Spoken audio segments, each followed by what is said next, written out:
धन्यवाद। महाकारुणिक तथागत बुद्ध के चरणों में कोटि कोटि वंदन करता हूँ। युग पुरुष बोधिसत्व बाबा साहेब के चरणों में कोटि कोटि नमन करता हूँ और बहुजन भारत के सभी महापुरुषों के चरणों में कोटि कोटि नमन करता हूँ। इस सभा में उपस्थित आप सभी महानुभावों का अभिनंदन करता हूं। मंच पे आसीन सभी महानुभावों का भी अभिनंदन करता हूं। हमारी महिला शक्ति बैठी हैं, उनको बहुत बहुत बधाई देता हूं, आभार व्यक्त करता हूं कि आज इस कार्यक्रम में उन्होंने अपनी सम्मिलित होकर के एक जागरूकता का परिचय दिया है। आप साधुवाद की पात्र हैं निश्चित तौर पर। जो विषय चल रहा है निर्वाचन की शासक है, इसको गंभीरता से समझने की आवश्यकता है। यह विषय रखा क्यों गया है?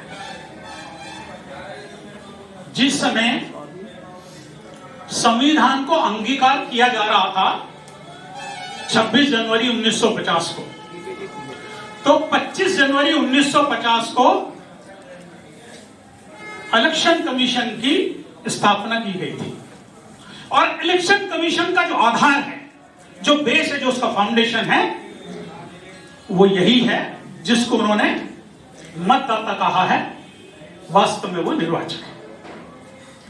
वहीं से ये राष्ट्रीय मतदाता दिवस के रूप में चला। हालांकि जैसा अभी उन्होंने बताया था कि तत्कालीन राष्ट्रपति महोदया ने 2011 से आरंभ किया, 14वां ये है। अब हम मूल बात पे आते हैं। मूल बात क्या है? मूल बात इसको समझने से पहले यह समझना होगा कि वास्तव में इन 74 वर्षों में हमने क्या खोया है, क्या पाया है। यदि इस बात को हमने समझने की कोशिश की कि हमने क्या खोया है, क्या पाया है, तो निश्चित तौर पर हम इस शब्द का भी अर्थ लगा पाएंगे।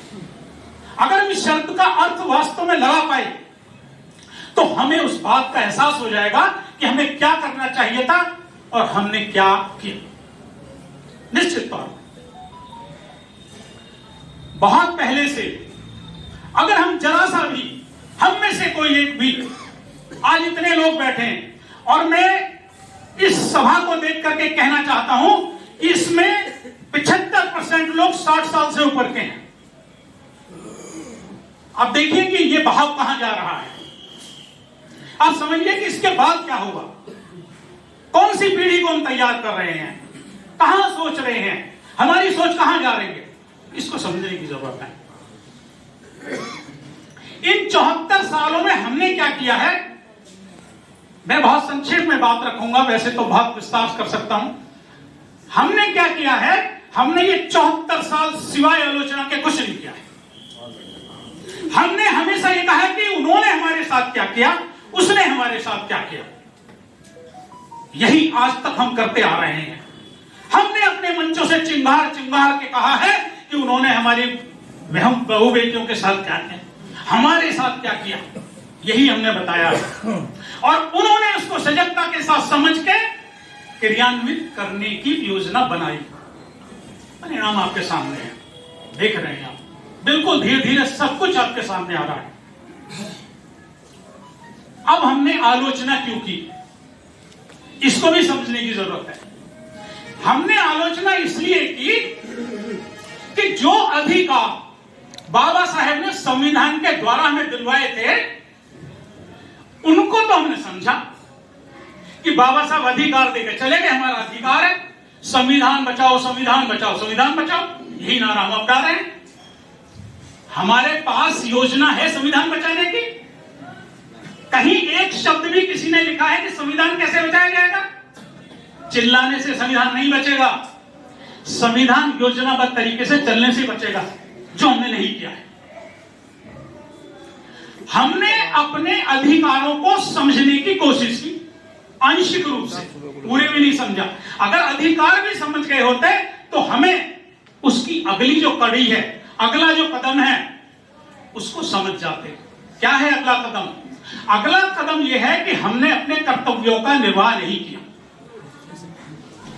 यदि हमने निश्चित तौर पे अपने अधिकारों को समझने की कोशिश की होती तो हमारे कर्तव्य क्या है हम उनको भी समझ गया होता।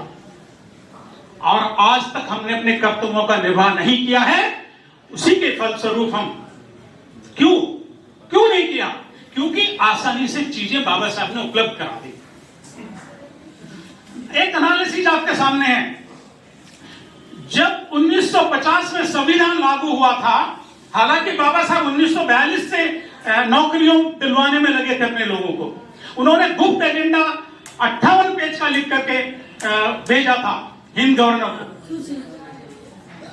तब भी देखिएगा वो तब से प्रयास कर रहे हैं, और जब 1950 में संविधान लागू होता है तब हमारे लोग नौकरियों में आते हैं। जो उस समय नौकरियों में लोग आए थे वो 80 से 90 के दशक में जा चुके हैं, रिटायर हो गए, और जो उस दौरान लगे थे वो 2022 तक सब रिटायर हो चुके हैं। एक दो इक्का दुक्का रहा होगा। क्या नई पीढ़ी को रोजगार मिला? कहां जाएंगे हमारी पीढ़ी? क्या होगा?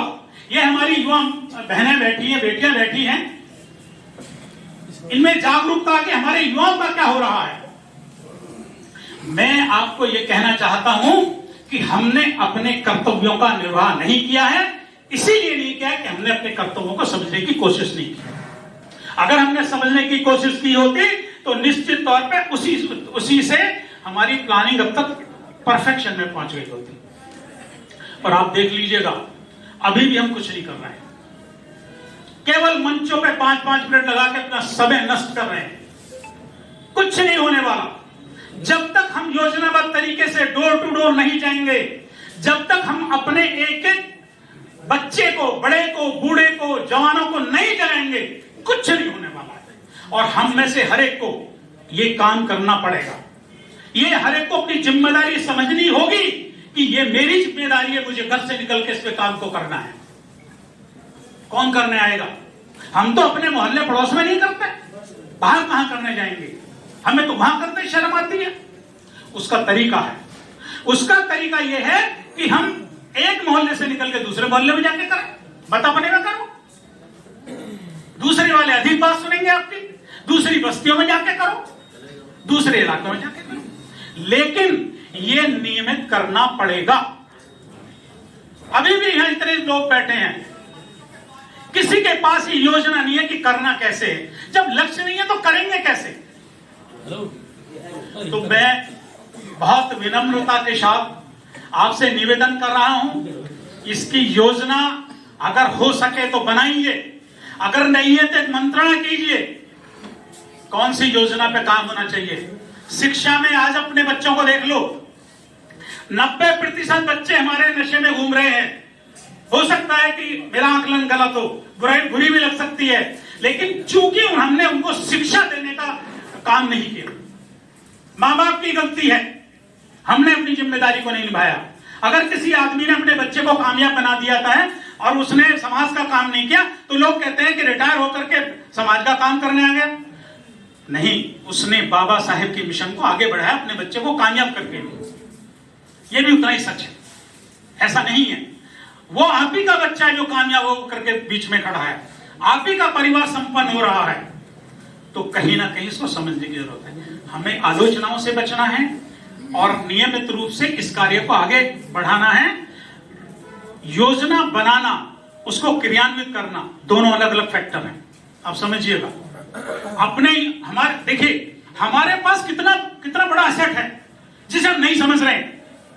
हमारे पास एडवोकेट्स की भीड़ इकट्ठी है, हमारे पास अध्यापकों की, टीचरों की, प्रोफेसरों की भीड़ इकट्ठी है, हमारे पास मेरे जैसे इंजीनियरों की भीड़ इकट्ठी है, हमारे पास युवाओं की भीड़ इकट्ठी है, हमारे पास ये जो आज रिटायर हुए लोग बैठे हैं, जुनून से भरे हुए, उनकी भीड़ हमारे पास है। क्या एसेट हमारे पास नहीं है? आज हमारे पास रोजगार लिए हुए बहुत सारे ऐसे व्यवसायी हैं जो जिनकी संपत्ति 20, 50, 100 करोड़ से भी ऊपर की है, वो आपके साथ है। लेकिन कहां बात क्या है कि हम एक एकाकार नहीं कर पा रहे हैं, हम उनका उपयोग नहीं कर पा रहे हैं। इस संपदा का उपयोग करने के लिए हमें बहुत कंस्ट्रक्टिव तरीके से योजना बना के तुरंत चलना होगा। वरना सब कुछ हाथ से निकल जाएगा। मैं अपनी वाणी के